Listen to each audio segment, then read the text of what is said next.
ചില ഭർത്താക്കന്മാര് ചെലവിനൊന്നും കൊടുക്കൂല, നടന്ന് പെണ്ണ് കെട്ടും. അള്ളാഹു കാത്തിരിച്ചിക്കുമാറാകട്ടെ. ചിലത് ചെലവിന് കൊടുക്കാത്ത ഉണ്ടോ പലതും. ഓടി നടന്ന് പെണ്ണ് കെട്ടുന്നവന്മാരുണ്ട്, ചെലവിനൊന്നും കൊടുക്കത്തില്ല. പെണ്ണ് കെട്ടി എവിടെയും കൊണ്ടിട്ടേക്കും. ഒന്നിനെ നിയമപരമായിട്ടും ഒന്ന് എന്താ പറയാ, ഒന്നും എല്ലാവരുടെ മുമ്പിൽ വാരി, രണ്ട് ഒളിച്ച് വാടക വീട്ടിൽ കൊണ്ട് നിർത്തിയിരിക്കുക. നിങ്ങളൊക്കെ സമ്മതിക്കണം കേട്ടാ. എന്തിനാ ഒളിച്ചും പാത്തും, കെട്ടുന്ന കെട്ടിക്കോട്ടെ എന്ന് പറഞ്ഞ് സമ്മതിച്ചേക്കണം. അള്ളാഹു ബർക്കത്ത് ചെയ്യുമാറാകട്ടെ. ആമീൻ പറയടോ. താത്തമാരെ, നിങ്ങൾ അനുവാദം കൊടുത്താലും കൊടുത്തില്ലെങ്കിലും ഒളിച്ചു കിട്ടുന്നില്ലേ? എന്തിനാണ് ഒളിച്ച കല്യാണം കഴിക്കുന്നത്? ഞാൻ പറയുന്നത്, ചിലർ എവിടെയെങ്കിലും പോയിട്ട് വാടകയ്ക്ക് ഒരു വീട് കൊടുത്തിട്ട് ഒരു പെണ്ണിനെ കെട്ടി അവിടെ കൊണ്ടിടും. ആഴ്ചയിൽ 2 ദിവസം പോകും. എന്തിനാ ഇങ്ങനെ ചെയ്യണം? അങ്ങനൊന്നും ചെയ്യരുതോ ചങ്ങായി. അന്തസ്സായിട്ട് പെണ്ണിന്റെ അടുത്ത്, ഭാര്യ എടുത്ത് പോയി പറഞ്ഞാൽ ഒരു പെണ്ണ് കെട്ടി വിളിച്ചോണ്ട് പോകും, കൂടെ കൊണ്ട് നിർത്ത്. ഒളിച്ചും പാത്തും അങ്ങനെ കഴിക്കുന്നത് എന്തിനാ? പറ്റിക്കുന്നത് എന്തിനാ? അല്ലാഹു നമ്മുടെ ഉമ്മത്തിനെ കാത്തിരക്ഷിക്കുമാറാകട്ടെ. എന്തിനാണ് ആ പാപത്തിന് ഇങ്ങനെ കണ്ണുനീര് ഒളിപ്പിക്കുന്നത്? ഒളിച്ചും പാത്തും അവിടെ ഇവിടെയും കൊണ്ടുവന്ന് കെട്ടിയിട്ട് ഇതും ഇല്ല അതും ഇല്ലാതെ ഒളിച്ചും പാത്തും നടക്കുക, അങ്ങനെ ചെയ്യരുത്. പിന്നെ കെട്ടുന്നവര് കെട്ടിക്കോ, അൽഹംദുലില്ലാ. അത് ഭാര്യയോട് പറഞ്ഞ അനുവാദത്തോട് കൂടി സന്ധിന്. അനുവാദം തന്നില്ലെങ്കിലും പറ പാവത്തിനോട്. പെണ്ണുങ്ങൾ അനുവാദം തരുവില്ലെന്നാ എനിക്ക് തോന്നണല്ലേ? ഞാൻ കിട്ടുമോ? ഇൻഷാ അല്ലാഹ്. ഞാൻ പറയുന്നത്, ഞാൻ തന്നെ ഉസ്താദിന് ഇങ്ങനെ പറഞ്ഞു, ഉസ്താദിന് 2ാമത് കെട്ടാനൊന്നുമില്ല, ഒന്നും വേണ്ട പോരച്ചനെ ഉള്ളത് മതി. അള്ളാഹു ബർക്കത്ത് ചെയ്യുമാറാകട്ടെ. 2ാമൊന്നും ഇല്ല. അള്ളാഹു നമുക്ക് തന്ന ജീവിതം അൽഹംദുലില്ലാ, മരിക്കണ കാലം വരെ അള്ളാഹു സ്വർഗത്തിലും നമ്മൾ ജോഡികളാക്കി തരുമാറാകട്ടെ. ഇവിടുത്തെ ഭാര്യയെ സ്വർഗത്തിലും ഭാര്യയായിട്ട് കിട്ടണമെന്ന് ആഗ്രഹമുള്ള ഭർത്താക്കന്മാരൊക്കെ ഒന്ന് കൈപൊക്കിക്കേ. സ്റ്റേജിൽ ഇരിക്കണവരൊക്കെ പൊക്കിക്കോ. എല്ലാവരും കാണുന്നുണ്ട്. അതല്ല പ്രസിഡന്റ്, പെണ്ണുപിള്ളമാരൊക്കെ കണ്ടുകൊണ്ടിരിക്കുക. വീട്ടിൽ ചെല്ലും, നിങ്ങൾ ഇരിക്കൊന്നും വേണ്ട, ഇരുന്ന് അധികവും പൊക്കിയില്ല. പ്രായമുള്ള വാപ്പ ഇങ്ങനെ ഇരിക്കുക, പൊക്കണോ വേണ്ടേ അല്ലാന്ന്. വാപ്പ ചിന്തിക്കുന്നത്, പടച്ചോനെ ഇവള് സ്വർഗത്തിലുണ്ടോ അല്ലാന്ന്. അല്ലേ? നമ്മുടെയൊക്കെ അവസ്ഥ അതാണ്. പടച്ചറപ്പെ അള്ളാഹു കാത്തിരക്ഷിക്കുമാറാകട്ടെ. ചില പെണ്ണുങ്ങൾക്ക് ചെലവിന് കൊടുക്കാൻ അടിച്ചു മാറ്റാറില്ലേ? സ്വർണ്ണ പൈസയൊക്കെ ഇല്ലേ? ഇടയ്ക്ക് ഭർത്താവിന്റെ പോക്കറ്റിൽ നിന്ന് പൈസ വെക്കണ ഭാര്യമാരില്ലേ? അല്ലേ? ഉണ്ടോ? ഇല്ലെന്നല്ല. മഹദിയായ ഹിന്ദ് റളിയല്ലാഹു തആല അൻഹ നബിതങ്ങളുടെ മുമ്പിൽ ചെന്നിട്ടൊരു മസല ചോദിച്ചു. നബിയെ, എന്റെ ഭർത്താവ് അബൂ സുഫിയാൻ, നാട്ടുകാരുടെ മുമ്പിൽ വലിയ ആളൊക്കെ തന്നെ, വലിയ ജുബ്ബയും കതറൊക്കെ ഇട്ട് നടക്കും, വലിയ ആളാ, ഹജിയാരാ, കമ്മിറ്റിക്കാരനാ, വലിയ ആളാ. ഭാര്യയ്ക്ക് ചെലവിനൊന്നും കൊടുക്കൂല. അപ്പൊ ഈ ചങ്ങാതി എന്ന് പറഞ്ഞാൽ, എന്റെ ഭർത്താവ് എനിക്ക് ചെലവിനൊന്നും തരുന്നില്ല നബിയെ, ഞാൻ ഇടയ്ക്കിടയ്ക്ക് പൈസ എടുക്കാറുണ്ട് പോക്കറ്റിൽ നിന്ന്, അത് അനുവദനീയമാണോ ഇല്ലയോ എന്നാ ചോദിച്ചത്. അള്ളാഹു നമുക്ക് മസല പഠിക്കാൻ ഭാഗ്യം തരുമാറാകട്ടെ. നബി തങ്ങളോട് ചെന്ന് ചോദിച്ചു, എന്റെ ഭർത്താവ് എനിക്ക് ചെലവിന് തരാറില്ല, ഞാൻ ഇടയ്ക്കിടയ്ക്ക് അനുവാദമില്ലാതെ ഒരു ഗ്ലാസ് പൊട്ടിയിട്ടുണ്ട്. ഒന്നും ചെയ്യണ്ട, അള്ളാഹു അതിന് അത്ര ആയുസേ വെച്ചിട്ടുള്ളൂ കേട്ടാ. പഠിച്ചോ, ഇതൊരു പാഠമാ. മക്കൾ എന്തെങ്കിലും തല്ലി പൊട്ടിച്ചാ ഉടനെ അടിക്കും. അടിച്ചാ പൊട്ടിയത് തിരിച്ചു കിട്ടുമോ? അള്ളാഹ് അതിന്റെ മരണം അതായിരുന്നു. ഗ്ലാസിന്റെ മരണം കഴിഞ്ഞു, ഇനി നമ്മുടെ മരണം നമുക്ക് നോക്കാം. അള്ളാഹു ബർക്കത്ത് ചെയ്യുമാറാകട്ടെ. ഇങ്ങോട്ട് നോക്കിയേ, ഭർത്താവിന്റെ പൈസ എടുക്കാറുണ്ട് ചോദിക്കാതെ, അനുവാദം ഇല്ലാതെ. നീ എടുക്കാൻ പറ്റുമോ ഇല്ലയോ എന്നാ മഹദി ചോദിച്ചത്. അള്ളാഹു മസല പഠിക്കാൻ ഭാഗ്യം തരുമാറാകട്ടെ. പറഞ്ഞു കൊടുക്കട്ടെ, നിങ്ങൾ പറഞ്ഞു കൊടുക്കട്ടെ. പറഞ്ഞിട്ട് താത്താമാര്, അങ്ങനെ എടുക്കാൻ പാടുണ്ടോ? എടുക്കാൻ പാടുണ്ടോ? ഞാൻ പറഞ്ഞുതരാം മസല. നബിതങ്ങൾ ഹിന്ദ് റളിയല്ലാഹു തആല അൻഹയോട് പറഞ്ഞു കൊടുത്ത മറുപടി, നിനക്ക് ആവശ്യമുള്ളത് മാത്രം നീ എടുത്തു കൊള്ളാൻ നബിയനാ റസൂലുള്ളാഹി. റസൂലുള്ളാഹി. ഏത് ഭർത്താവ് നിനക്ക് ചെലവിന് തരുന്നില്ല, നിനക്ക് ആവശ്യമുള്ള സാധനം അർഹതപ്പെട്ടത് തരുന്നില്ല, അടങ്കലോടെ എടുത്തേക്കരുത് കേട്ടാ. മൊത്തം വരിയേക്കരുത്. 100 എടുക്കണ പോലല്ല, റീചാർജ് ചെയ്യാൻ 50 എടുക്കണ പോലല്ല. ഹിന്ദ് റളിയല്ലാഹു തആലയോട് പറഞ്ഞ ആവശ്യമുള്ളത്, നിനക്ക് അത്യാവശ്യമുള്ളത് മാത്രം എടുത്തുകൊള്ളാൻ. അള്ളാഹു നമുക്ക് ബർക്കത്ത് ചെയ്യുമാറാകട്ടെ. പോക്കറ്റിൽ പൈസ വെക്കണ്ട കേട്ടാ അങ്ങള്. കൊടുക്കുന്നവൻ എന്തിനാ മേടിക്കുന്നത്? അപ്പൊ ഞാൻ പറഞ്ഞത്, നമ്മൾ മരണപ്പെട്ടാൽ നമ്മുടെ ഭാര്യ, നമ്മൾ നല്ലവരായിരുന്നു, എന്റെ ഇക്കാന്നല്ലേ വിളിക്കുക. ഇവിടെ ഭർത്താവിന് എന്താടോ വിളിക്കണേ? നിങ്ങളുടെയൊക്കെ ഭാര്യമാരെന്താ നിങ്ങളെ വിളിക്കണേ? എന്താ ഇപ്പൊ വിളിക്ക? ഇക്കാന്നോ? ഞാൻ ഈ അടുത്തൊരു വീട്ടിൽ പോയപ്പോ, എടാ ഇങ്ങ എടുക്കടാന്ന് ഞാൻ വിചാരിച്ചു, ആരെയാ അള്ളാഹ് വിളിച്ചത്. എന്റെ പോലെ അനുഭവം. ഞാൻ ഈ അടുത്തൊരു വീട്ടിൽ പോയപ്പോ ഭാര്യ, എടാ അതിങ്ങെടുക്കടാ, ഞാൻ വിചാരിച്ചു മോനെ വല്ലതും വിളിച്ചാണ് അള്ളാഹ് ഭർത്താവിനെ എടാന്ന്. ചിരിക്കൊന്നും വേണ്ടടോ. ഇപ്പൊ എല്ലാരും പേരാ വിളിക്കുന്നത് ഭർത്താവിനെ. ഭാര്യ എടാ, വാടാ, പോടാ, ഭാര്യ ഭർത്താവിനെ പേര് വിളിക്കുന്നത് അല്ലേ? അതൊന്നുമല്ല ഇപ്പോ. എന്താ വേറെന്തൊക്കെയല്ലേ വിളിക്കുക. ഞാനൊരു കടയിൽ പോയപ്പോ, ഒരു ഹോട്ടലിൽ പോയത്, അപ്പോൾ ഒരു ചങ്ങാതി എൻ്റെ അടുത്ത് വന്ന് ചോദിക്കുന്നു, ബ്രോ എന്ത് വേണമെന്ന്. ഞാൻ വിചാരിച്ചു ബോണ്ട വേണമെന്ന് ചോദിച്ചാണ്. ഞാൻ വിചാരിച്ചു ബോണ്ട എങ്ങാണ്ട് വേണമെന്ന്. ഇതാ അവസ്ഥ. ബ്രോന്ന് വിളിക്കണേ. കുട്ടികളൊക്കെ ഇപ്പോ എന്താ പറയാ, ഗെയ്സ് എന്നാ വിളിച്ചോണ്ടിരിക്കണേ. അള്ളാഹു ഉമ്മത്തിനെ കാത്തിരക്ഷിക്കുമാറാകട്ടെ. ബഹുമാനിക്കേണ്ടവര് ബഹുമാനിക്കും, പെങ്ങളെ ആദരിക്കേണ്ടവര് ആദരിക്കും. അള്ളാഹു നമുക്ക് പഠിക്കാൻ ഭാഗ്യം തരുമാറാകട്ടെ. അപ്പൊ അതുകൊണ്ട് ഞാൻ പറയുന്നത്, നിങ്ങളുടെ ഭാര്യമാര് നിങ്ങളെക്കുറിച്ച് നല്ലത് പറയണം. അള്ളാഹു ഭാഗ്യം തരുമാറാകട്ടെ. 3 ഒരെണ്ണം കൂടെ കേട്ടൂടെ? നിസ്കരിക്കുന്ന സമയത്ത് ഉസ്താദ് ചെറിയ സൂറത്ത് ഓതിയിട്ട് വേണം നിസ്കരിക്കാൻ. എന്തുകൊണ്ട്? ഉസ്താദിന്റെ പുറകിൽ നിൽക്കുന്നതിൽ പ്രായമുള്ളവരുണ്ട്, രോഗികളുണ്ട്, അത്യാവശ്യക്കാരുണ്ട്, യാത്രക്കാരുണ്ട്. ഉസ്താദ് വലിയ സൂറത്ത് ഓതിയ പുറകെ നിൽക്കണ ചങ്ങാതി എന്തിക്കും, ഇയാൾ എന്തേപ്പ അല്ലാഹത്ത് ഓതണമെന്ന് എന്തിക്കൂല്ലേ? നിസ്കരിക്കുന്ന സമയത്ത് പോലും തന്റെ പുറകിൽ നിൽക്കുന്നവരെ പ്രയാസപ്പെടുത്താൻ പാടില്ല എന്ന് നബിയുനാ റസൂലുള്ളാഹി. അപ്പൊ വഅദ് കേൾക്കാൻ വന്നവരെ പ്രയാസപ്പെടുത്താൻ പാടുണ്ടോ? ഇല്ല. അതാ ഞാൻ ഇടയ്ക്കിടയ്ക്ക് ചോദിക്കണേ, നിങ്ങൾക്ക് മതിയായോ എന്ന്. ഇൻഷാ അല്ലാഹ് ഒരെണ്ണം കൂടെ പഠിച്ചൂടെ? മഹാനായ ആദരവായ പ്രവാചകൻ നബി മുഹമ്മദ് മുസ്തഫ സ്വല്ലല്ലാഹു അലൈഹി വസല്ലമ തങ്ങളും സ്വഹാബത്തും അവിടുന്ന് യുദ്ധം കഴിഞ്ഞു മടങ്ങി വരികയാ. നബിതങ്ങളും സ്വഹാബത്തും യുദ്ധം കഴിഞ്ഞു മടങ്ങി വരുമ്പോൾ ആ യുദ്ധത്തിന്റെ പ്രത്യേകത, നബിതങ്ങളുടെ കൂടെ ആയിഷ ബീവി റളിയല്ലാഹു തആല അൻഹയുണ്ടായിരുന്നു. യുദ്ധം കഴിഞ്ഞു മടങ്ങി വരുമ്പോൾ യാത്രയാണ്, ഒരു സ്ഥലത്ത് നിൽക്കുകയാണ്. അവരുടെ ആവശ്യ പൂർത്തീകരണത്തിന് വേണ്ടി നബിതങ്ങളും സ്വഹാബത്തും ഇറങ്ങുകയാണ്. ആയിഷ ബീവിയോട് പറഞ്ഞു, ആയിഷ നീ പോ. ആയിഷ ബീവി റളിയല്ലാഹു തആല അൻഹ പെണ്ണായത് കാരണം ആദ്യം ചെന്നു തന്റെ ആവശ്യങ്ങളൊക്കെ പൂർത്തീകരിച്ചു കഴിഞ്ഞു. ആയിഷ ബീവി റളിയല്ലാഹു തആല അൻഹ വന്നിട്ട് വാഹനത്തിന്റെ മുകളിലേക്ക് കയറുകയാണ്. ആയിഷ ബീവി കയറുന്നത് എല്ലാവരും കണ്ടു. ആയിഷ ബീവി വാഹനത്തിലേക്ക് തിരിച്ചു കയറുന്നതെല്ലാവരും കണ്ടു. നബിതങ്ങൾ പറഞ്ഞു, ഇനി നിങ്ങൾ പോകാൻ. ആണുങ്ങൾ മുഴുവനും അവരുടെ ആവശ്യങ്ങൾക്ക് വേണ്ടി കടന്നു ചെന്നു. എല്ലാവരും തിരിച്ചു വന്നുകൊണ്ടിരിക്കുമ്പോ ആയിഷ ബീബി റളിയല്ലാഹു തആല അൻഹയുടെ മാല കാണുന്നില്ല. ആയിഷ ബീബി നോക്കുമ്പോ തന്റെ കഴുത്തിൽ കിടന്ന മാല കാണുന്നില്ല. പടച്ചവനെ, ആയിഷയ്ക്ക് മനസ്സിലായി, ഞാൻ പോയ സ്ഥലത്താണ് നഷ്ടപ്പെട്ടത്. ആയിഷ ബീബി റളിയല്ലാഹു തആല അൻഹ ആരോടും പറയാതെ ഇറങ്ങി പോവുകയാണ്. ഒരാളോട് പോലും പറയാതെ ആയിഷ ബീബി റളിയല്ലാഹു തആല അൻഹ മാലധരം ഇറങ്ങി പോവുകയാ. ആയിഷ ബീബി പോയതാരും കണ്ടില്ലടോ. അവസാനം അല്ലാഹുവിന്റെ പ്രവാചകനും സ്വഹാബത്തും മുഴുവനും തിരിച്ചു വന്നു. അതാ ആയിഷ ബീബി ഉണ്ടെന്നുള്ള ധാരണയിൽ നബിതങ്ങളും സ്വഹാബത്തും യാത്ര തുടരുകയാണ്. എല്ലാവരും അവിടെ യാത്രയായി. മഹദിയായ ആയിഷ ബീബി റളിയല്ലാഹു തആല അൻഹ അവിടെ നിന്ന് തിരിച്ചു വന്നപ്പോ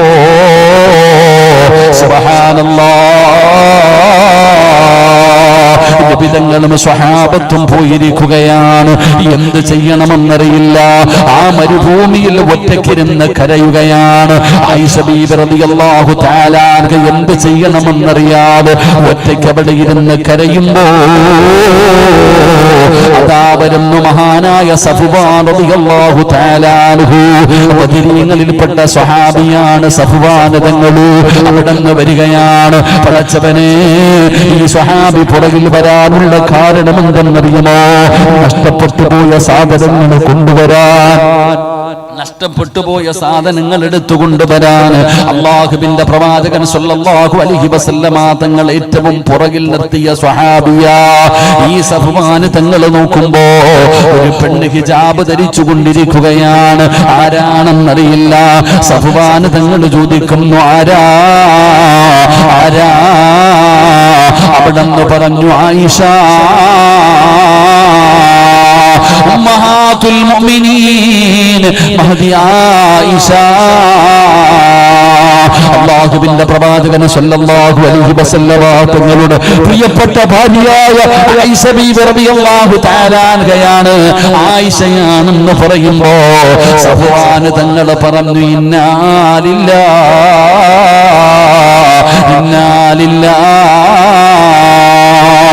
പടച്ചവനെ എന്താണ് സംഭവിച്ചതെന്ന് പോലും ചോദിച്ചില്ല. കേറുമ്മ, ഈ വാഹനത്തിന്റെ മുകളിലേക്ക് കേറുമ്മ, ഈ ഒട്ടകത്തിന്റെ മുകളിലേക്ക് കേറുമ്മ, ഈ സഫ്വാൻ കയറ് പിടിച്ച് മുമ്പിൽ നടക്കാമമ്മ. അങ്ങനെ ആയിഷ ബീബി റളിയല്ലാഹു തആല കേറുകയാണ്. സഫ്വാൻ എന്ന് പറയുന്ന സ്വഹാബി കയറ് പിടിച്ച് മുമ്പിൽ ഇങ്ങനെ നടക്കുകയാണ്. പടച്ചവനെ, നബി തങ്ങളും സ്വഹാബത്തും ഒരുപാട് സഞ്ചരിച്ചു കഴിഞ്ഞപ്പോഴാണ് ആയിഷ ഇല്ലെന്നറിയുന്നത്, ആയിഷ ബീവി ഇല്ലെന്നറിയുന്നത്. എന്ത് സംഭവിച്ചതെന്നറിയില്ലടോ. എല്ലാവരും വല്ലാത്ത സങ്കടത്തിലാണ്, വല്ലാത്ത ബേജാറിലാണ്. നബി തങ്ങളും സ്വഹാബത്തും യാത്ര എവിടെ നിർത്തുകയാണ്. ആയിഷയ്ക്ക് എന്ത് പറ്റിയെന്നറിയില്ല. കുറച്ചു കഴിയുമ്പോ സഫ്വാൻ എന്ന് പറയുന്ന ചെറുപ്പക്കാരൻ നടക്കുകയാണ്.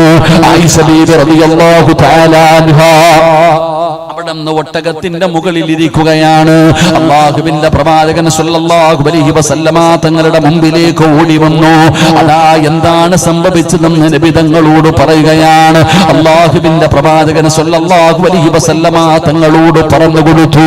പടച്ചവനെ, സമാധാനമായി നബി തങ്ങളും സ്വഹാബത്തും യാത്ര തുടരുന്നു. മുനാഫിഖീങ്ങളുടെ നേതാക്കന്മാരിൽപ്പെട്ട അബ്ദുല്ലാഹ് ഇബ്നു സലൂൻ എന്ന് പറയുന്ന ഒരു മനുഷ്യനുണ്ടായിരുന്നു.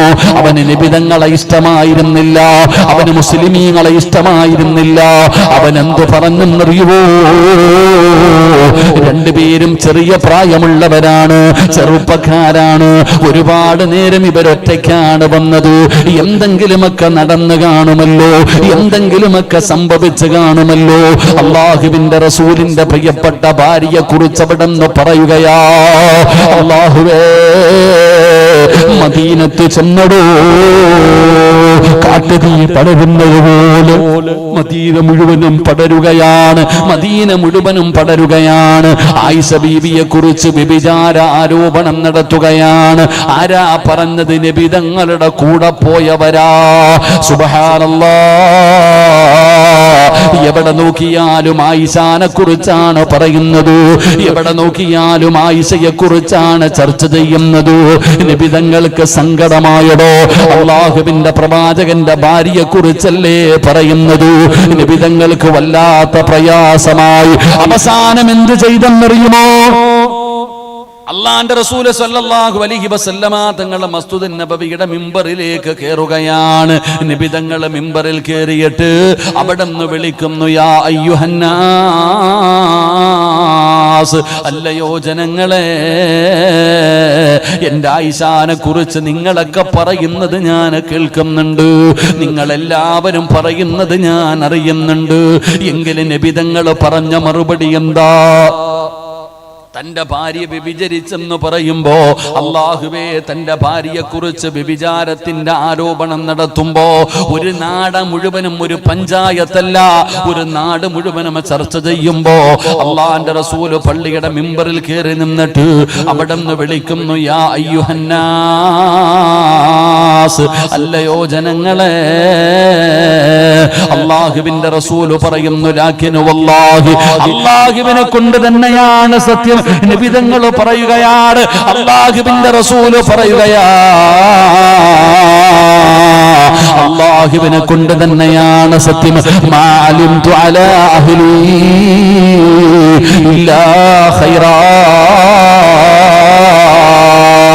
നബി തങ്ങൾ പറയുന്നു, എന്റെ ആയിഷാനെ എനിക്കറിയാ, എന്റെ ആയിഷാനെ എനിക്കറിയാ. ഇന്നലെ വരെ അവൾ എന്റെ കൂടെ നടന്നവളാണ്, ഞാൻ ഇന്ന് വരെ കണ്ടിട്ടില്ല എന്റെ ആയിഷയുടെ ജീവിതത്തിലു, എന്റെ ആയിഷയുടെ ജീവിതത്തിലു മോശമായ ഒരു കാര്യവും ഞാൻ ഇന്ന് വരെ കണ്ടിട്ടില്ല. എനിക്ക് വിശ്വാസമാണ്, എന്റെ ആയിഷാനെ എനിക്ക് വിശ്വാസമാണ്. ആരൊക്കെ എന്ത് പറഞ്ഞാലും ഞാൻ വിശ്വസിക്കില്ല.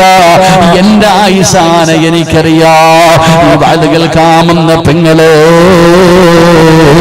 നിന്റെ ഭർത്താവ് നിനക്ക് ഇതുപോലെ ഒരു സർട്ടിഫിക്കറ്റ് നൽകിയാൽ, നിന്റെ ഭർത്താവ് നിനക്ക് വേണ്ടി, എന്റെ ഭാര്യ നല്ലവളാണ്, എന്റെ ഭാര്യ അല്ലാഹുവിനെ പേടിയുള്ളവളാണ് എന്ന് നിന്റെ ഭർത്താവ് നിനക്ക് സാക്ഷി പറഞ്ഞ, വജബതു ലഹുൽ ജന്ന, നിനക്ക് സ്വർഗമുണ്ടെന്ന് നബി മുഹമ്മദ് മുസ്തഫ സല്ലല്ലാഹു അലൈഹി വസല്ലമ തങ്ങൾ പറയുന്നു, ഒരു ഭർത്താവ് തന്റെ ഭാര്യയെ കുറിച്ച് പറയണം, ഇവള് നല്ലവളാ. ഇവൾ അല്ലാഹുവിനെ ഭയമുള്ളവള. ഇവൾക്ക് സ്വന്തം ഭാര്യയ്ക്ക് വേണ്ടി ഭർത്താവ് സാക്ഷി പറഞ്ഞാൽ ആ പെണ്ണിന് സ്വർഗമുണ്ടെന്ന് നബിയുനാ റസൂലുള്ളാഹി സ്വല്ലല്ലാഹു അലൈഹി വസല്ലമ തങ്ങൾ പറയുമ്പോൾ, എന്റെ പ്രിയപ്പെട്ടവരെ, വിശ്വാസമുണ്ടാകണം ബാപ്പ ഭാര്യയെ. കൂടെ കടന്നവളോട് ഇത്രയും കൊല്ലം നിന്റെ കൂടെ ജീവിച്ച നിന്റെ ഭാര്യയെ നിനക്ക് വിശ്വാസമില്ല. നാട്ടുകാരോ അയൽവാസികളോ ബന്ധുക്കളോ എന്തെങ്കിലും പറയുമ്പോ ഭാര്യ കെട്ടി പൊക്കോളാൻ പറയാ. വീട്ടില് എന്താന്ന് പോലും ചോദിക്കില്ല. പൊക്കോ, നീ പൊക്കോ, ഞാൻ ഗൾഫിൽ നിന്ന് വരുന്നതിന് മുമ്പ് നീ പോയേരെ, ബന്ധം ഒഴിവാക്കുക. 20 കൊല്ലം 25 കൊല്ലം 30 കൊല്ലം നിന്റെ മക്കളെയും നോക്കി വീടും നോക്കി നിനക്ക് വെച്ച് വിളമ്പി തന്ന നിന്റെ ഭാര്യയെ നിനക്ക് വിശ്വാസമില്ലാതെ പോയി. അള്ളാഹു നമ്മളെ കാത്തിരക്ഷിക്കുമാറാകട്ടെ. ആ സമയത്തല്ലേ നീ കൂടെ നിൽക്കേണ്ടത്? ആ പ്രയാസത്തിന്റെ വേളയിലല്ലേ നീ കൂടെ നിൽക്കേണ്ടത്? വിശ്വാസമില്ലടോ. എന്റെ പ്രിയപ്പെട്ടവരെ, ഇന്നത്തെ കുടുംബ ജീവിതം എന്ന് പറഞ്ഞാൽ വല്ലാത്ത തകർന്നുകൊണ്ടിരിക്കുകയാണ്. അടിയും വഴക്കും ബഹളവും കീരിയും പാമ്പിനെ പോലെ കടിച്ചു കയറിക്കൊണ്ടിരിക്കുന്നു ഭാര്യയും ഭർത്താവും. അറിയില്ല നിന്റെ വില എന്താ, മഹത്വം എന്താ. സമാധാനമില്ല നമുക്ക്. അള്ളാഹു നമുക്ക് ഈമാൻ നൽകുമാറാകട്ടെ. അള്ളാഹുവിന്റെ വിശുദ്ധമായ ഖുർആൻ പറഞ്ഞു, നിങ്ങൾ വിവാഹം കഴിക്കുക. അള്ളാന്റെ വിശുദ്ധമായ ഖുർആൻ പറഞ്ഞു, വിവാഹം കഴിക്കുക. ആരെങ്കിലും വിവാഹം കഴിച്ചാൽ അള്ളാഹു അവർക്ക് സമാധാനം കൊടുക്കുമെന്ന് അള്ളാഹുവിന്റെ വിശുദ്ധ ഖുർആൻ. അള്ളാഹു ഈമാൻ നൽകുമാറാകട്ടെ. കല്യാണം കഴിച്ചാൽ എന്ത് കിട്ടും? കല്യാണം കഴിച്ചാൽ എന്ത് കിട്ടും? ഒന്ന് പറയടോ, എന്ത് കിട്ടും? കല്യാണം കഴിക്കുന്നവർക്ക് എന്ത് കിട്ടുമെന്ന്? എന്ത് കിട്ടും താത്താമാരെ? ഉണ്ടോ? ഉണ്ടോ? അല്ല പറഞ്ഞത് വിവാഹം കഴിച്ചാൽ അവർക്ക് സമാധാനം കിട്ടുമെന്ന്. നമ്മൾ പറയുന്നത് കെട്ടി അന്നത് പോയെന്ന. എന്നാണ് വിവാഹം കഴിച്ചത് അന്നത്തോടുകൂടി സമാധാനം പോയെന്ന്. ഒരിക്കലും ഖുർആനിന് തെറ്റുപറ്റൂല. നിനക്ക് ആ തെറ്റുപറ്റിയിരിക്കുന്നത്. അല്ലാഹു ഈമാൻ നൽകുമാറാകട്ടെ. എന്തേ പ്രശ്നം? നമ്മുടെ കുടുംബത്തിലെ ഏറ്റവും വലിയ പ്രശ്നം എന്താ? മൊബൈലുള്ളവരൊക്കെ ഒന്ന് കൈവക്കുക. മൊബൈലുള്ളവരൊക്കെ ഒന്ന് കൈവക്കാം. മലയാളമല്ലേ വെച്ച്? അല്ലാഹു ബർക്കത്ത് ചെയ്യുമാറാകട്ടെ. നിങ്ങൾക്ക് ആർക്കെങ്കിലും ധൈര്യമുണ്ടോ നിങ്ങളുടെ ഫോൺ നിങ്ങളുടെ ഭാര്യയുടെ കയ്യിൽ കൊണ്ടുകൊടുക്കാൻ? ഉണ്ടോ? ഇരിക്കുന്ന ഭർത്താക്കന്മാരോട് ഞാൻ ചോദിക്കട്ടെ, വാപ്പ SBIയിലും സ്റ്റേറ്റ് ബാങ്കിന്റെ ലോക്കറിൽ പോലും ഇത്രയും ലോക്കില്ല. നിന്റെ ഫോൺ തുറക്കണമെങ്കിൽ എവിടെ കൊണ്ടുപോകണം? ഫിംഗർ പ്രിന്റ് മുഖം തന്നെ വെച്ചാലേ ചിലരുടെ മൊബൈൽ തുറക്കാൻ പറ്റൂ. ഓരോ വാപ്പമാര്, ഞാൻ വളരെ കഴിഞ്ഞപ്പോൾ ഒരു വാപ്പ ഉസ്താദെ ഒരു ഫോട്ടോ എടുക്കണം, ഈ ചങ്ങാതി ലോക്ക് തുറക്കാൻ പറ്റണില്ല. അവസാനം നോക്കിയപ്പോ ഒരു വല്ലാത്ത ലോക്ക്. സുബ്ഹാനല്ലാഹ്, പ്രായമുള്ള ഉപ്പ വരെ. എടാ, നമ്മുടെ മൊബൈല് ലോക്കാടോ. എന്തിനാ ലോക്ക് ഇടുന്നേ? എന്തിനാ? അപ്പൊ എന്തോ കാണാൻ പാടില്ലാത്ത ഉള്ളതുകൊണ്ടല്ലേ ലോക്ക്. നിങ്ങൾ എന്തിനാ എന്റെ ഫോൺ എടുക്കണം? ഭർത്താവിനോട് ഭാര്യ ചോദിക്കുക, എന്തിനാ എന്റെ മൊബൈല് പരിശോധിക്കണം? എന്നെ വിശ്വാസം ഇല്ലേ? നീ എന്തിനാ പിന്നെ ലോക്ക് ഇട്ട് വെച്ചിരിക്കുന്നത്? നിന്റെ മൊബൈല് തുറക്കണമെങ്കിൽ ലോക്ക്, ഗാലറി കയറണമെങ്കിൽ ലോക്ക്, വാട്സപ്പിൽ കയറണമെങ്കിൽ ലോക്ക്, എല്ലാത്തിനും ലോക്ക്. ബാത്റൂമിൽ പോകുമ്പോഴതും കൊണ്ടാ പോകണ്ട. അല്ലാഹു കാത്തിരക്ഷിക്കുമാറാകട്ടെ.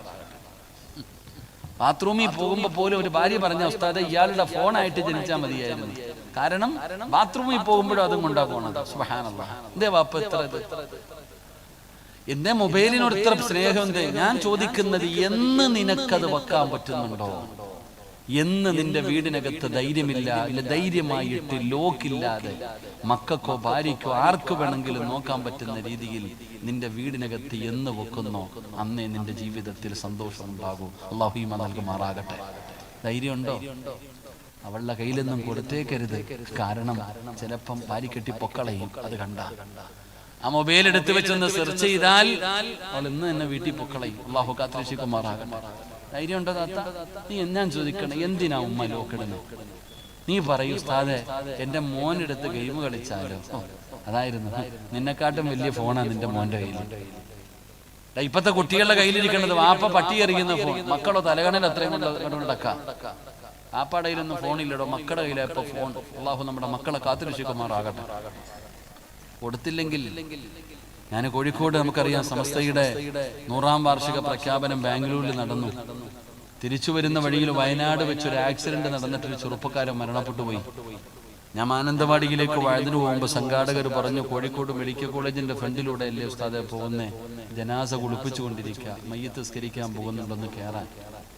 ഞാൻ അവിടെ ചെന്നപ്പോ അവിടെ നിന്ന സഹോദരങ്ങൾ പറഞ്ഞു, ഉസ്താദെ ഒരു 6.5 വയസ്സുള്ള ഒരു കുട്ടിയുടെ ജനാസ മോർച്ചറിയിൽ ഇരിക്കുന്നുണ്ട്.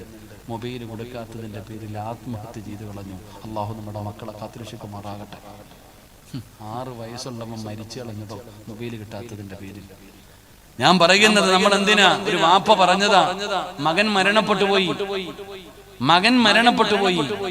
തന്റെ മകന്റെ ഫോൺ കണ്ടപ്പോ ഒരു വാപ്പ കാണാൻ പാടില്ലാത്തത് ആ ഫോണിൽ കണ്ടത്. കുടുംബത്തിലെ ഒരു പയ്യന്റെ കയ്യിൽ കൊണ്ടുവന്ന് കൊടുത്തിട്ട് പറഞ്ഞു, മോനെ ഇത് മുഴുവനും ഒന്ന് നശിപ്പിച്ചു തരുമോ? വാപ്പ സ്വന്തം മകന്റെ ഫോൺ. നീ എങ്ങാണം പെട്ടെന്ന് മരിച്ചുപോയാ നിന്റെ മക്കളെങ്ങാണം ഉമ്മയുടെ മരണശേഷം ആ ഫോണൊന്ന് തുറന്നു നോക്കിയാ ഒന്ന് ചിന്തിക്കുമ്മ. എന്തേ നമ്മൾ ഓരോരുത്തരും ചിന്തിക്കും, നമ്മൾക്കുള്ള വില എന്താകുമെന്ന് ചിന്തിച്ചു നോക്ക്. അതുകൊണ്ട് ഞാൻ പറയുന്നത്, എന്റെ പ്രിയപ്പെട്ട സഹോദരങ്ങളെ, സ്നേഹിക്കണോ? കണ്ടവന്റെ ഭാര്യയല്ല സ്നേഹിക്കേണ്ടത്, സ്വന്തം ഭാര്യയെ സ്നേഹിക്ക്. നിങ്ങൾ കണ്ടവന്മാരെ സ്നേഹിക്കാതെ ഭർത്താവിനെ സ്നേഹിക്ക്. സ്നേഹിച്ച ഒരിക്കലും മറക്കൂല. സ്നേഹമുണ്ടെങ്കിൽ ഒരിക്കലും മറക്കൂല. നിങ്ങൾക്ക് കുടുംബജീവിതത്തെ കുറിച്ച് അറിയാഞ്ഞിട്ട് നിങ്ങൾ തല്ലും വഴക്കും ബഹളമൊക്കെ നിർത്ത്. സ്നേഹിച്ച് നോക്ക്. എടോ, ലോകത്ത് ഏറ്റവും വലിയ സന്തോഷമുള്ളത് കുടുംബജീവിതത്തിനാണോ? ഞാൻ തെളിവ് സഹിതം നിങ്ങൾക്ക് പറഞ്ഞു തരാം. ഇതുപോലെ സന്തോഷമുള്ള ഒന്നും ഈ ദുനിയാവിലില്ല. മഹാനായ അബുൽ ബഷർ ആദൻ നബി അലൈഹിസ്സലാം, ആദൻ നബി അലൈഹിസ്സലാമിനെ അള്ളാഹു പടച്ചിട്ട് സ്വർഗത്തിൽ വിട്ടു. ആദൻ നബി ഒറ്റയ്ക്ക് സ്വർഗത്തിൽ കൂടെ നടക്കാൻ, അള്ളാന്റെ സ്വർഗത്തിലെ അനുഗ്രഹങ്ങൾ മുഴുവനും കണ്ടുകൊണ്ട് ആദൻ നബി ഒറ്റയ്ക്ക് നടക്കാൻ. അള്ള ചോദിച്ചു, ആദമേ നിനക്ക് എന്തേ ഒരു സന്തോഷമില്ലാത്ത? സ്വർഗത്തിൽ വിട്ടിട്ട് പോലും നിനക്ക് സന്തോഷമില്ലേ? അപ്പൊ ആദൻ നബി അള്ളാനോട് പറഞ്ഞു, അത്ര പടച്ചവനെ എന്തോ ഒരു കുറവുള്ളത് പോലെ സ്വർഗം കിട്ടിയിട്ട്. നമ്മുടെ ജീവിതത്തിൽ ഏറ്റവും വലിയ മോഹം സ്വർഗത്തിൽ പോകണമെന്നാ. ആദൻ നബിക്ക് അള്ളാഹ് സ്വർഗം കൊടുത്തപ്പോ ആദൻ നബി അള്ളാനോട് പറയാ, പടച്ചവനെ എന്തോ ഒരു കുറവുള്ളത് പോലെ, ഒരു കുറവുള്ള പടച്ചവൻ സന്തോഷമില്ല ഒറ്റയ്ക്ക് നടന്നിട്ട്. ഹവ്വാ റളിയല്ലാഹു തആല അൻഹയെ കൊടുത്തപ്പോൾ ആദൻ നബി പറഞ്ഞു, ഇപ്പോഴാ എല്ലാം ശരിയായി എന്ന്. അല്ലാഹു ഈമാൻ തരുമാറാകട്ടെ. അതാണ് കുടുംബജീവിതം. എടോ, മക്കത്ത് പോയി ഹജറുൽ അസ്വദ് മുത്തിയവന്റെ പാപം മുഴുവനും അല്ലാഹു പൊറുക്കുമെന്ന് നബിയുനാ റസൂലുള്ളാഹി. ഹജറുൽ അസ്വദ് മുത്തിയ പാപം പൊറുക്കൂലേ? പൊറുക്കോ? നിങ്ങൾ എന്താ ഇങ്ങനെ ഇരിക്കണം? പറ, പൊറുക്കോ? പൊറുക്കും. മക്കത്ത് പോയാൽ മുത്താൻ പറ്റുമോ? എവിടെ അല്ലേ? എന്നാ നിങ്ങളോട് ഞാൻ പറയുന്നത്, ഇന്ന് വഴുത് കഴിഞ്ഞ് ഇറങ്ങിപ്പോകുമ്പോ ഭർത്താവ് തന്റെ ഭാര്യയുടെ കയ്യിൽ പിടിക്കാൻ പറ്റുമോ? ഇന്ന് വഴുത് കഴിഞ്ഞ് ഇറങ്ങി പോകുമ്പോ കടപ്പുറത്തുകൂടെ ബീച്ചിലൂടെ നടക്കുന്നത് പോലെയല്ല. ഇന്ന് വഴുത് കഴിഞ്ഞ് ഇറങ്ങി പോകുന്ന സമയം നിന്റെ ഭാര്യയുടെ കയ്യിൽ ഏതെങ്കിലും ഒരു ഭർത്താവിന് പിടിക്കാൻ പറ്റുമോ? നിന്റെ ഭാര്യയുടെ കയ്യിൽ നീ ഒന്ന് പിടിക്കണം. നാട്ടുകാര് കാണാനല്ല, അള്ളാഹുടെ തൃപ്തി കരുതിയിട്ട് നീ പിടിച്ചാൽ നിങ്ങൾ രണ്ടുപേരും ചെയ്ത പാപം ആ കൈവിരലുകൾക്കിടയിലൂടെ അള്ളാഹു പുറത്തു തരുമെന്ന് നബിയുനാ റസൂലുള്ളാഹി. അതാണ് കുടുംബജീവിതം. നിന്റെ ഭാര്യയുടെ കയ്യിൽ നീ ഒന്ന് പിടിക്ക്, നീ ഒന്ന് ചിരിക്ക്. ഭർത്താവ് ഭാര്യയുടെ മുഖത്ത് നോക്കി ഒന്ന് ചിരിക്ക്. കണ്ടവന്റെ ഭാര്യയെ നോക്കിയിട്ട് എന്താ അമീന, എന്താ ആയിഷ, ഓ എന്നാ ചിരിയെന്നറിയോ? സ്വന്തം പെണ്ണുമ്പിള്ളയെ കണ്ട കടന്തൽ കുത്തിയതുപോലെ മനുഷ്യൻ. നിങ്ങൾ ചിരിക്കുമൊന്നും വേണ്ട, നിങ്ങളുടെ കാര്യം അങ്ങനെ തന്നെ. പിന്നെ ഞാൻ നിങ്ങളൊന്നും പറയാത്തതാ, അള്ളാഹു കാത്തിരക്ഷിക്കുമാറാകട്ടെ. അകത്ത് പോയി കടക്കാൻ വയ്യാത്തതുകൊണ്ടാ, വേറൊന്നുമല്ല. ഞാന് 8 കൊല്ലം മുമ്പ് പെണ്ണുങ്ങളെ തല്ലാൻ പറ്റുന്ന 5 സമയമുണ്ടെന്ന് പണ്ട് പ്രസംഗിച്ചു. ഇപ്പൊ 29 കേസുണ്ട് എനിക്ക്. ഒന്നും പറയില്ല. ലൈവെന്ന് കേൾക്കുമ്പോഴേ പേടിയ അവസ്ഥമാർ. അതുകൊണ്ട് ഈ സാധനം സർവ്വ തെളിവ് ഇങ്ങനെ വെച്ചോണ്ടിരിക്കുക. എനിക്ക് ലൈവെന്ന് കേൾക്കുമ്പോഴേ ഓൻ എല്ലായിടത്തും വന്ന് ലൈവ് ഇടല. ഇവന്മാരെ എന്താ കട്ട് ചെയ്തിടുന്നതെന്ന് അറിയത്തില്ല. അവനവന്റെ യൂട്യൂബ് ചാനൽ വളർത്താൻ എന്തെങ്കിലും എഴുതിയിടും. ഇപ്പൊ ഞാൻ ഇങ്ങനെ വനിതാ കമ്മീഷനിൽ കയറി ഇറങ്ങി നടക്കാം അവസ്ഥ. നിങ്ങളൊന്നും പറയാം, അതുകൊണ്ടാണ് നിങ്ങളൊന്നും പറയാത്ത കേട്ടാ. അള്ളാഹു നിങ്ങൾക്ക് സ്വർഗം നൽകുമാറാകട്ടെ. അവരെ എടീന്ന് പോലും വിളിച്ച കേസാ, ചുമ്മാ ഒന്നും വിളിച്ചേക്കിരുന്നിട്ടാ. അപ്പൊ ഞാൻ പറഞ്ഞു വന്നത്, എന്റെ പ്രിയപ്പെട്ട സഹോദരങ്ങളെ, ഒന്ന് മുഖത്ത് നോക്കി ചിരിക്കടോ. ഒരു സ്നേഹം എന്നറിയോ? ഉസ്താദെ, എന്റെ ഭർത്താവ് എന്നെ സ്നേഹിക്കുന്നില്ല. എല്ലാ പെണ്ണുങ്ങളുടെ പരാതി. നീ സ്നേഹിക്കാറുണ്ടോ? ഞാൻ പറയുന്നത്, നീ സ്നേഹം കൊടുത്തു നോക്ക്. നിന്റെ ഭർത്താവിനെ നീ ആത്മാർത്ഥമായി സ്നേഹിച്ചു നോക്ക്. ഒരിക്കലും ആ മനുഷ്യൻ നിന്നെ വെറുക്കൂല, നിന്നെ മറക്കൂല. എത്ര സൗന്ദര്യമുള്ളവൾ വന്നാലും നിന്നെ മറക്കാൻ നിന്റെ ഭർത്താവിനെ കഴിയില്ല. സ്നേഹിക്ക്, പ്രണയിക്ക്. ഞാൻ പറയുന്നത് പ്രണയിക്കണം. എപ്പം? സ്കൂളിൽ പഠിക്കുമ്പോഴല്ല, കല്യാണം കഴിക്കുന്നതിന് മുമ്പല്ല, കല്യാണം കഴിച്ചതിന് ശേഷം. കണ്ടവന്റെ ഭാര്യയല്ല, സ്വന്തം ഭാര്യയെ പ്രണയിക്ക്. അള്ളാഹു ഭാഗ്യം തരുമാറാകട്ടെ. അള്ളാഹു ഭാഗ്യം തരുമാറാകട്ടെ. പ്രണയിക്കുവോ? ഗിഫ്റ്റ് വാങ്ങിച്ചു കൊടുത്തോ? എത്ര പേര് ഫെബ്രുവരി 14-ന് വല്ല ഗിഫ്റ്റും കൊടുത്തു? ഭർത്താവിന് കൊടുത്തോ? ഞാൻ പറയുന്നത്, പ്രണയിക്ക്. ആത്മാർത്ഥമായി സ്നേഹിച്ചു കഴിഞ്ഞാൽ പിന്നെ ഒരിക്കലും മറക്കാൻ പറ്റൂല. ഞാൻ അങ്ങനെ ഒരു ചരിത്രം നിങ്ങൾക്ക് പറഞ്ഞുകൊണ്ട് നമുക്ക് അവസാനിപ്പിക്കാം. മഹാനായ ആദരവായ പ്രവാചകൻ നബി മുഹമ്മദ് മുസ്തഫ സല്ലല്ലാഹു അലൈഹി വസല്ലമ തങ്ങളെ പ്രവാചകൻ ഒരു ദിവസം വീട്ടിലേക്ക് കടന്നു വരുമ്പോ തന്റെ ഭാര്യയായ ഖദീജ ബീബി റളിയല്ലാഹു തആല അൻഹാ 65 വയസ്സുള്ള ഖദീജ ഉമ്മയ്ക്ക് 65 വയസ്സുള്ള ഖദീജ ബീബി റളിയല്ലാഹു തആല അൻഹാ വീടിന്റെ മുമ്പിൽ കുളിച്ച് ഒരുങ്ങി നല്ല വസ്ത്രം ധരിച്ച് നിൽക്കുകയാ. 65 വയസ്സുള്ള ഖദീജ ബീബി റളിയല്ലാഹു തആല അൻഹാ ഒരു ദിവസം വീടിന്റെ വാതിലിൽ തന്റെ ഭർത്താവിനെയും കാത്തിങ്ങനെ നിൽക്കുകയാ. അതാണ് സ്വാലിഹത്തായ ഭാര്യ. ഭർത്താവിനെ കാത്തു നിൽക്കും പണ്ടത്തെ പെണ്ണുങ്ങള്. ഇപ്പത്തെ എന്താന്ന് എനിക്കറിയില്ല. അല്ലാഹു ഈമാൻ തരുമാറാകട്ടെ. പൂമുഖ വാതുക്കൽ സ്നേഹം വിടർത്തുന്ന പൂന്തിങ്കളാണെന്ന് ഭാര്യ എന്ന് പണ്ടാരോ പറഞ്ഞ പോലെ എടോ ഭർത്താവിനെ കാത്ത് ഭാര്യ നിൽക്കും. പണ്ടത്തെ പെണ്ണുങ്ങള് ഭർത്താവ് കഴിക്കാതെ കഴിക്കൂല, അതേ പാത്രത്തിലേ കഴിക്കത്തുള്ളൂ. അള്ളാഹു നമുക്ക് ഈമാൻ നൽകുമാറാകട്ടെ. അതൊക്കെ ആ കാലം. അല്ലാഹു ഈമാൻ തരുമാറാകട്ടെ. ഖദീജ എന്ന 65 വയസ്സുള്ള ഉമ്മ ഭർത്താവായ നബിതങ്ങളെ കാത്തു വീടിന്റെ വാതിലിൽ നിന്നു. നബി സല്ലല്ലാഹു അലൈഹി വസല്ലമ തങ്ങൾ വന്നു, സലാം പറഞ്ഞു, അകത്ത് കയറി ചിരിക്കുന്ന മുഖത്തോടെ സ്വീകരിച്ചു. ഭക്ഷണം എടുക്കട്ടെ നബിയെ. ഖദീജ ഉമ്മ ഭക്ഷണം കൊണ്ടുവന്ന് നബിതങ്ങളുടെ മുമ്പിൽ വെച്ചു കൊടുത്തിട്ട് കാത്തിരുന്നു. അള്ളാഹുവിന്റെ റസൂൽ സല്ലല്ലാഹു അലൈഹി വസല്ലമ തങ്ങൾ കഴിക്കാൻ തുടങ്ങി. ഖദീജ ബീവി ചോദിച്ചു, നബിയെ എനിക്കൂടെ ഒന്ന് വാരി തരുമോ? 65 വയസ്സിലെ കഥയാണ് ഞാൻ പറയുന്നേ. കല്യാണം കഴിച്ചതിന്റെ ആ അന്നത്തെ കാര്യമല്ല ഞാൻ പറഞ്ഞേ. ഖദീജ ബീബി ചോദിച്ചു, എനിക്ക് വാരി തരുമോ നബിയെ? പിന്നെന്താ ഖദീജ? അള്ളാന്റെ റസൂൽ സല്ലല്ലാഹു അലൈഹി വസല്ലമ തങ്ങൾ ഖദീജ ബീബിക്ക് ഭക്ഷണം വാരി കൊടുത്തു. ഞാനും വാരി തരട്ടെ നബിയെ? ഇതാ പെങ്ങളെ, അല്ലാതെ ഒരു ഐസ്ക്രീം വെച്ചിട്ട് 2 സ്പൂൺ ഇട്ട് പരസ്പരം നക്കുന്നതിലല്ല സ്നേഹം. അത് അഭിനയം, അത് അഭിനയം, അത് നാട്ടുകാര് കാണാൻ ഷോ. 65 വയസ്സുള്ള ഖദീജ ബീബി റളിയല്ലാഹു തആല ചോദിച്ചു, ഞാൻ വാരി തരട്ടെ നബി? നീ ജീവിതത്തിൽ ഒരിക്കലെങ്കിലും വാരി കൊടുത്തിട്ടുണ്ടോ? നിങ്ങൾ കൊടുത്തിട്ടുണ്ടോ? ഭർത്താവിന് ജീവിതത്തിൽ ഒരിക്കലെങ്കിലും ഇത്തിരി ഭക്ഷണം കൊടുത്തിട്ടുള്ള, ഭാര്യയ്ക്ക് വാരി കൊടുത്തിട്ടുള്ള ഭർത്താക്കന്മാരൊന്ന് കൈപൊക്കിക്കേ. കണ്ടിട്ട് മരിക്കാനുള്ള കൊതി കൊണ്ടാണോ? ഒന്ന് കൈപൊക്കിക്കേ.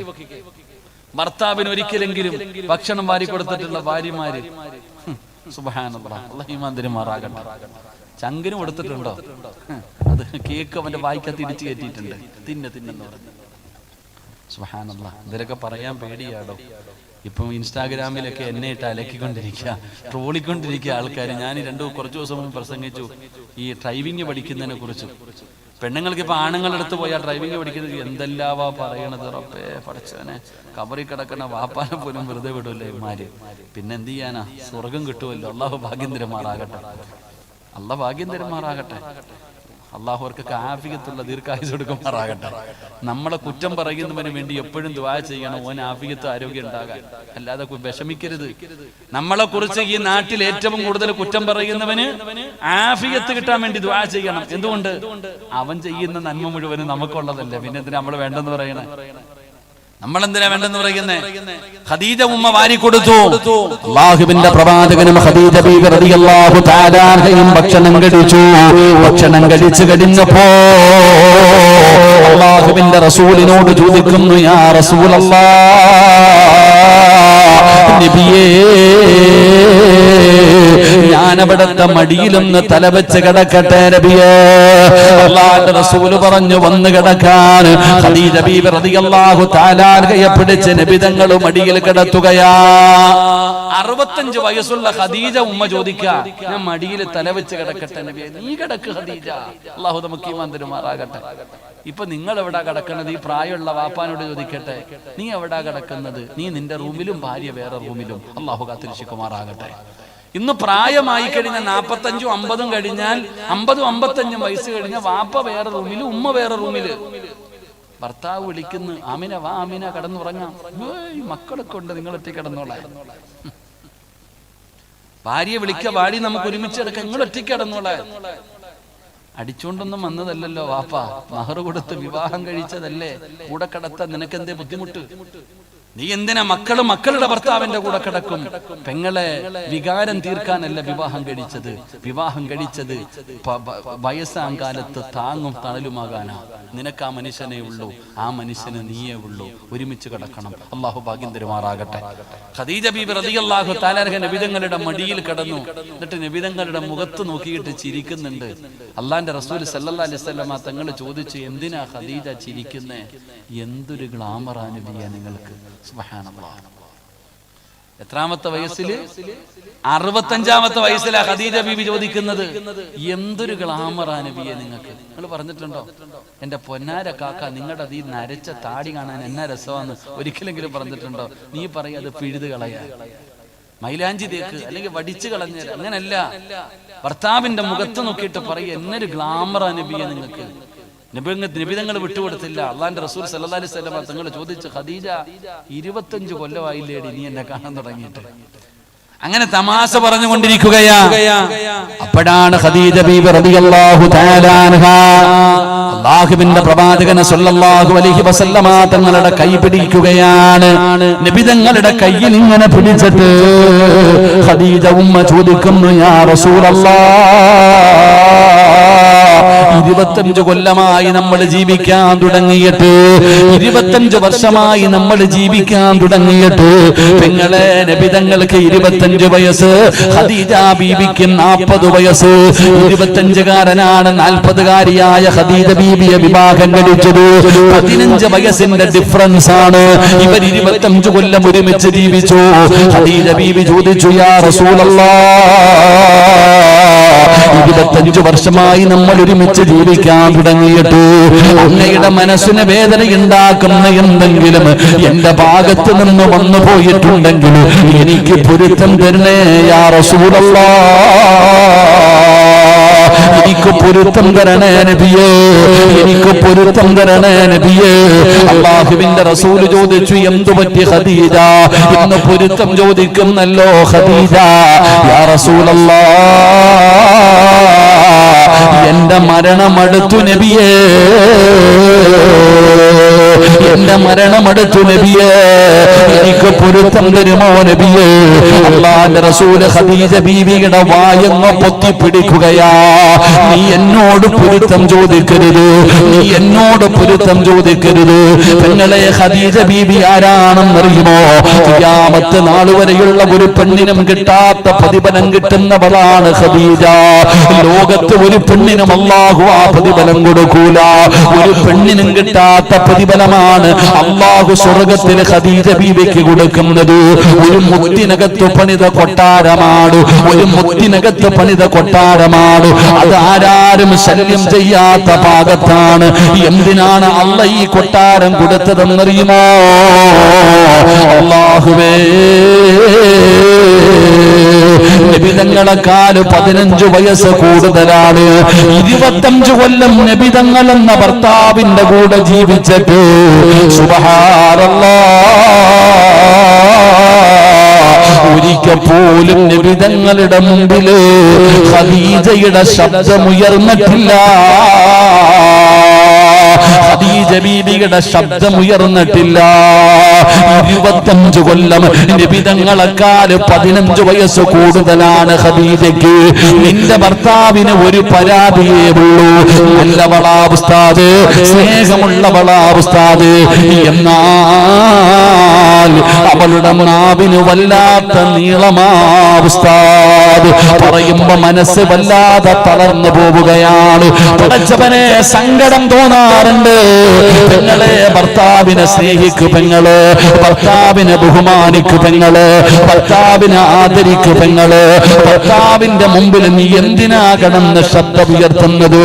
ആ മനുഷ്യന്റെ മനസ്സു വേദനിപ്പിക്കരുത് പെങ്ങള്. ആ മനുഷ്യന്റെ പൊരുത്തം നിനക്ക് വേണ്ടേ പെണ്ണ്? അല്ലാഹുവിന്റെ റസൂലിന്റെ കൂടെ 25 കൊല്ലം ജീവിച്ചിട്ട് ഒരിക്കൽ പോലും അല്ലാഹുവിന്റെ റസൂലിന്റെ മുമ്പിൽ ശബ്ദമുയർത്താത്തവളാ ഖദീജ. ആ ഖദീജയാണ് നബിതങ്ങളോട് ചോദിക്കുന്നത്, യാ റസൂലല്ലാഹ്, മുത്തി നബിയേ, എനിക്ക് പൊരുത്തം വേണം നബിയേ. ഖദീജ, എന്നോട് പൊരുത്തം ചോദിക്കരുത് ഖദീജ. യാത്ര പറയുകയാണോ ഖദീജ?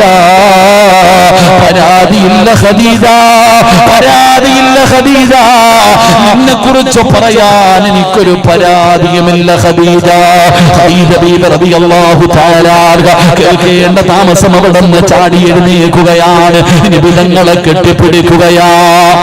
അല്ലാഹുവിന്റെ റസൂൽ സല്ലല്ലാഹു അലൈഹി വസല്ലമ തങ്ങളെ ചുംബിക്കുകയാണ്.